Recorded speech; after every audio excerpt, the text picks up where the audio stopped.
Hey guys, it's Chris from Drop Dice. So have you ever had one of those days where your computer just decided to do its own fucking thing and screw up what you were doing? Because I did. This is a redo of the Convocation review. As it turns out, the last video that I uploaded, I had, for whatever reason, my XSplit had me muted. So the entire video, you heard nothing of what I said, so I rambled for about 15 minutes for no real reason. So I'm going to break down the video and do it again for you here, but this time with audio. That's pretty phenomenal. Original thinking there on my part, I know.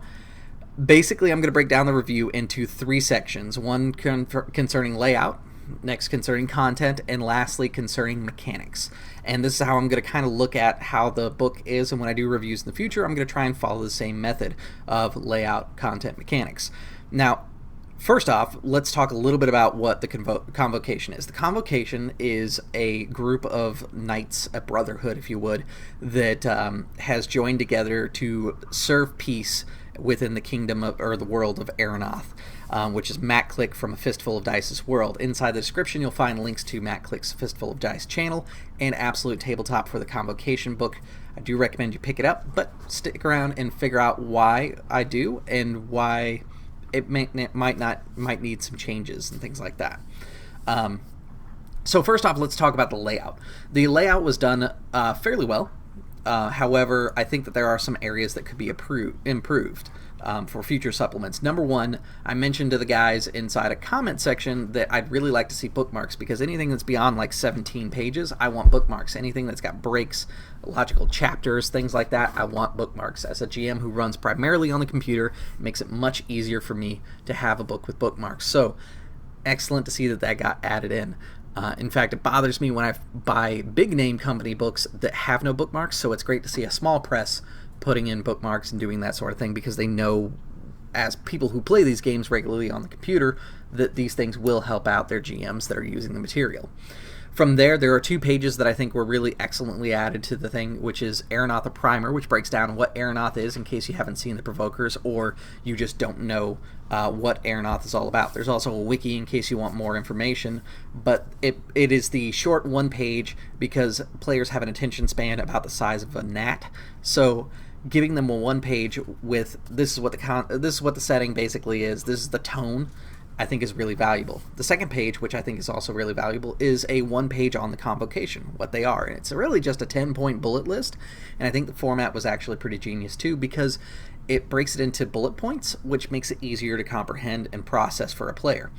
From there, moving on, they've got, this is the part that I think is a little weird. Let's start about the borders, and this is kind of the most nitpicky thing that I will say, but bear with me here. My degree is in design, so this is kind of stuff that I look at. Again, it's probably pretty nitpicky, but essentially the border is dark. It has a gold trim on it, and then it says, like for the header, it says what the page is about, and then for the footer, it says the page number. However, behind this dark band of information is a starscape, and then it kind of bleeds into almost a watercolor effect onto what looks like, to me, Arches paper, which is a heavy cotton paper used for painting, or possibly watercolor paper if you're more familiar with that. But it looks like it's a watercolor starscape at the top and bottom of each page, and then it kind of blends in. Well, the problem is it's dark on dark into light, and it's hard to make a distinction between them. And so I would think that something a little bit more of a mid-tone for where the starscape is would be a better choice. I don't know if Wayward Wanderer was the same way, because I don't have that book. But if it's kind of the theme that they've picked for Erenoth, I can kind of understand, in which case maybe they should add a glow to the actual header border that has like what the page is about and the page number, just so it feels distinctly different. Because when somebody told me to look for a page, I found it difficult to find the page numbers. I could use the PDF number, but I think if it was printed, I would have a little bit more trouble with it. Just like I said, kind of a nitpicky thing, but whatever. So here's the bigger thing about the layout that I had a problem with. There's two chapters that are basically covering the same content, and I think that they should have been merged in the same chapter. So normally for game books, the way that they're designed is it's fluff in the beginning, mechanics in the back, and that's the tried and true method of making game books. But I think that the Convocation actually could have survived by doing mechanics in the front and kind of fluff throughout, which is kind of a really old school method of doing supplement books.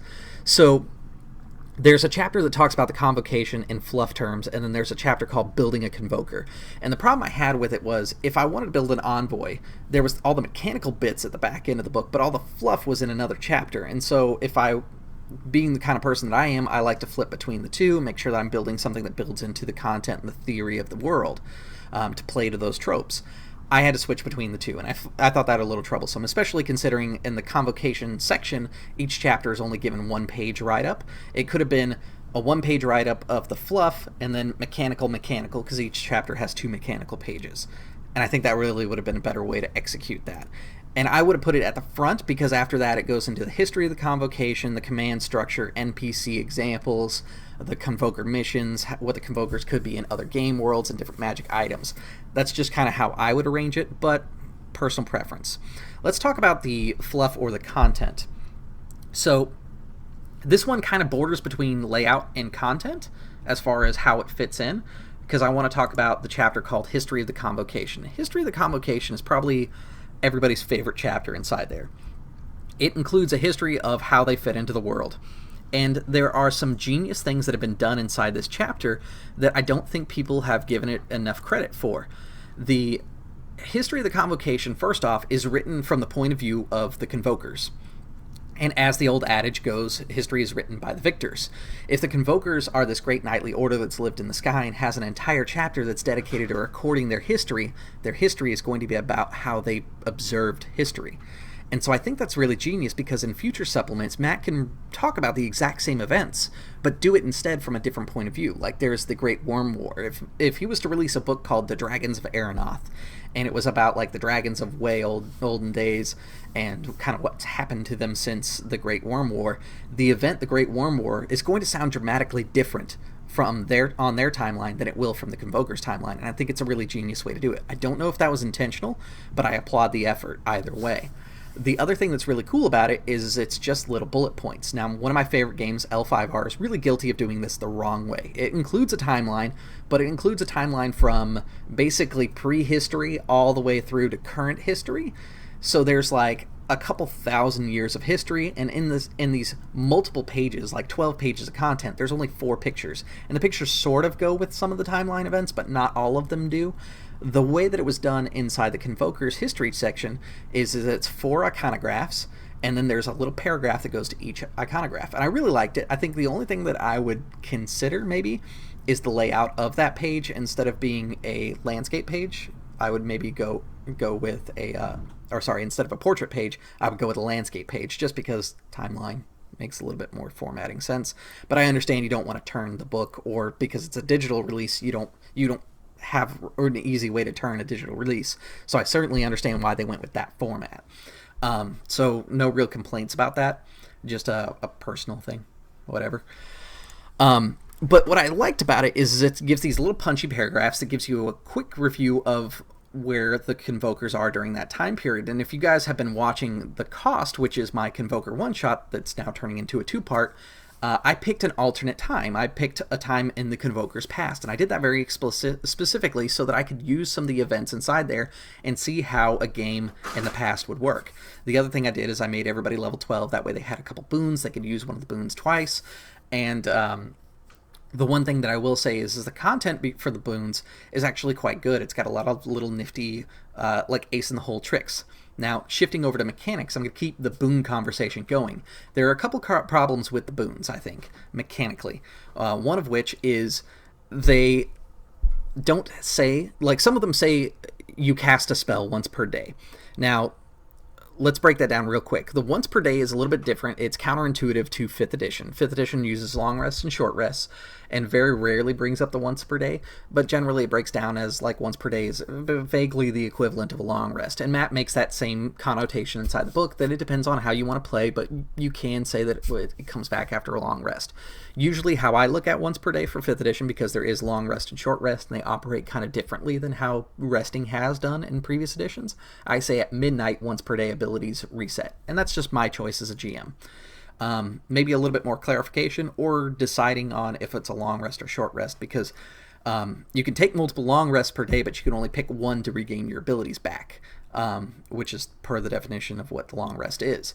And so maybe that's why they didn't go with that. But I think it's more interesting when you have a game like, let's say you get there during the day and you're like, oh, we should wait till the nighttime, so we're going to take a long rest and wait till night, and then we're going to sneak into the castle. I think that's a more interesting option, and for them not to get back the boons during that period could be more difficult for them. In fact, it may present a more interesting play because of that. But the other mechanical issue with it is some of them include spells, like Wings of the Rook includes Featherfall. Well, the spells that are inside there, it says that you can cast this once per day without materials, and that's pretty much how all of them go. But the problem is, it doesn't tell you what level you're casting at. So, as a GM, I simply made the call that it's your character level, and because that's what racial spells usually go by, I figured that was a safe guess, but it's not outlined anywhere inside the book as to what level you cast them at. So, if they were to do an errata for this book, I think that should be included, at a minimal, if nothing else gets taken from this review. The next mechanical thing that I wanted to bring up is something that I thought was a very positive thing. Matt reinforces the idea that this is a brotherhood, a fraternity that has been around for a long time, and that they outfit their soldiers and things like that, so they have standard magic items that they're given. And I really liked the idea of it, because it was like, okay, you're a convoker, you are part of the envoys. Here's your helmet, here's your armor, there's your Griffin, go. And I thought that that was a really good way to show a military that is a little bit better than a normal military, because if you were to join like the Kingsmen army, they're going to give you a short sword and studded leather armor and say, here you go, you're just a soldier. If you want to advance, we'll give you more stuff as you advance. But to join a knighthood, you are getting a set of armor of your choice, a unique item that's specific to your job within that order, and then you have whatever the initiate level gives you. And the one thing that I will say, other than that, for mechanical, is the boons. I would have liked to have seen more options for boons. Basically, you get 3 boons. One of them has to come from your initiate, because you have to be initiate before you become a envoy or whatever, chaplain or warden. And then from there, the other 2 come from whatever your profession is, or you could take something from the initiate.